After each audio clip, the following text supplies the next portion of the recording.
আসসালামু আলাইকুম। সীমাস কিচেনে সবাইকে ওয়েলকাম। আর এই শীতকালে কিন্তু ফুলকপি দিয়ে রুই মাছ রান্না করে খেতে ভীষণ ভালো লাগে। আর আজকে আমি সেটাই রান্না করব। আর সেজন্য ফুলকপি নিয়েছি রুই মাছ। মাছগুলোকে আমি এখন সামান্য একটু লবণ, হলুদ গুঁড়ো এবং মরিচ গুঁড়ো দিয়ে মাখিয়ে নেব।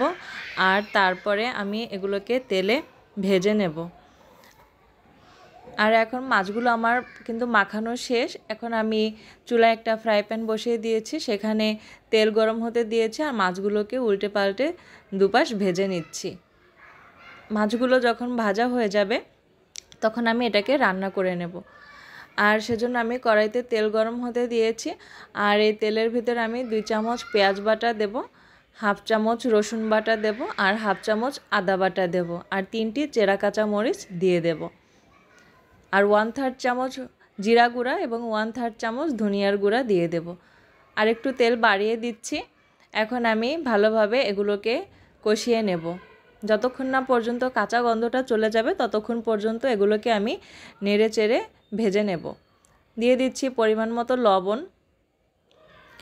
আর এখন সবগুলোকে আমি ভালোভাবে কষাবো। আর এখানে দিয়ে দেব হাফ চামচ মরিচের গুঁড়া, লাল মরিচের গুঁড়া, আর 1/3 চামচ হলুদ গুঁড়া। সবগুলো দিয়ে আমি ভালোভাবে কষিয়ে নেব।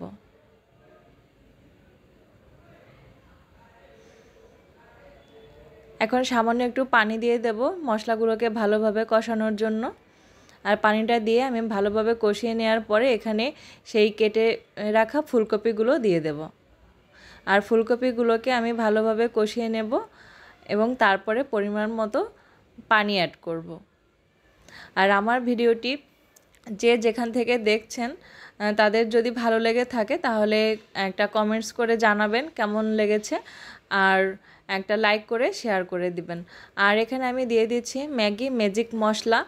এই ম্যাগি ম্যাজিক মশলাটা দিলে কিন্তু যে কোনো তরকারি খুব বেশি ভালো লাগে খেতে, একটা অন্যরকম টেস্ট আসে।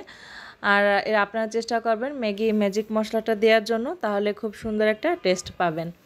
এখন দিয়ে দিচ্ছি পরিমাণ মতো পানি। পানিটা দেব এমনভাবে যাতে করে তরকারিগুলো সিদ্ধ হবে এবং ঝোলটাও ভালোভাবে টেনে আসবে।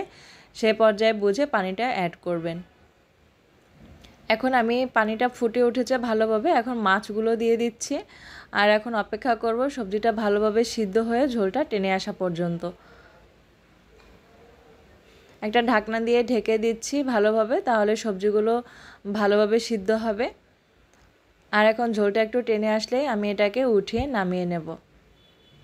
আপনাদেরকে দেখাচ্ছি, দেখুন এটা দেখতে কতটা সুন্দর হয়েছে। ঝোলগুলোও কিন্তু টেনে গিয়েছে, সবজি খুব ভালোভাবে সিদ্ধ হয়েছে।